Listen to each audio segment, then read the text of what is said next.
नमस्कार दोस्तों, स्वागत है आप सभी का आपके अपने YouTube channel Dhanraj short and academy steno classes में। दोस्तों, आज का हमारा डिक्टेशन है जनसत्ता संपादकीय तेल की कीमत दिनांक 31 जुलाई 2020, गति 105 शब्द प्रति मिनट। डिक्टेशन स्टार्ट होगी 5 सेकंड बाद।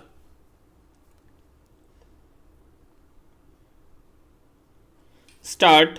महामारी के इस दौर में जब उद्योग धंधों के लंबे समय तक बंद रहने की वजह से अर्थव्यवस्था पर बुरी मार पड़ी है, महंगाई बढ़ी है, ऐसे में दिल्ली सरकार का डीजल पर मूल्यवर्धित कर यानी वैट कम करने का फैसला लोगों को बड़ी राहत पहुंचा सकता है।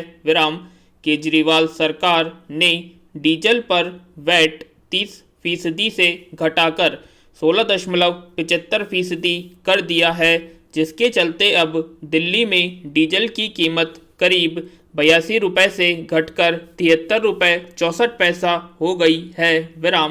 यानी 8 रुपये 36 पैसे की कमी हुई है। इसे वैट में ऐतिहासिक कटौती माना जा रहा है।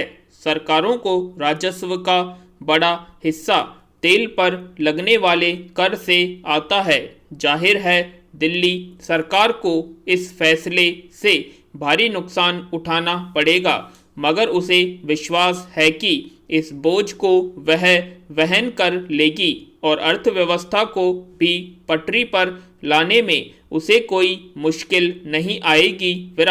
ऐसे समय में जब अंतर्राष्ट्रीय बाजार में कच्चे तेल की कीमतें अब तक के सबसे निचले स्तर पर पहुंच चुकी हैं, कुओं से कच्चा तेल उठाने वालों की तलाश हो रही थी, तब भी भारत में तेल की कीमतों में लगातार बढ़ोतरी होती रही। इसे लेकर केंद्र सरकार पर अंगुलियां भी उठती रही हैं। ऐसे में दिल्ली सरकार का यह कदम दूसरी सरकारों के लिए नजीर हो सकती है। पैरा डीजल पेट्रोल की कीमतें बढ़ने का सीधा असर सार्वजनिक परिवहन, उपभोक्ता वस्तुओं की कीमतों और कई सेवाओं पर पड़ता है। एक तरफ महंगाई की दर काबू में करने के प्रयास हो रहे हैं, तो दूसरी तरफ तेल की कीमतें बढ़ाई जा रही है। यह अपने आप में विरोधाभासी है। डीजल पेट्रोल की कीमतों को संतुलित न कर पाने के पीछे बड़ा कारण है कि केंद्र और राज्य सरकारें इन पर लगने वाले करों और उपकरों में किसी प्रकार की कटौती करने के बजाय बढ़ोतरी ही करती देखी जाती है। जब पहली बार केंद्र में भाजपा सरकार आई थी, तब भी अंतर्राष्ट्रीय बाजार में कच्चे तेल की कीमतें काफ़ी कम थी, मगर सरकार ने इस तर्क पर पहले से निर्धारित करों या यथावत रखने के अलावा एक नया केंद्रीय कर और जोड़ दिया था कि उस पैसे से एक तेल भंडार बनाया जाएगा जो अंतर्राष्ट्रीय बाजार में विषम स्थितियां पैदा होने पर काम आएगा और तेल की कीमतें नहीं बढ़ानी पड़ेंगी। मगर हकीकत यह है कि न तो तेल भंडार बन सका है और न तेल की कीमतों में कभी कमी आई है। तब से कर बढ़ रहे हैं। डीजल और पेट्रोल पर राज्यों की तरफ से लगने वाला कर पहले ही बहुत अधिक है, जिसे लेकर सवाल उठते रहे हैं।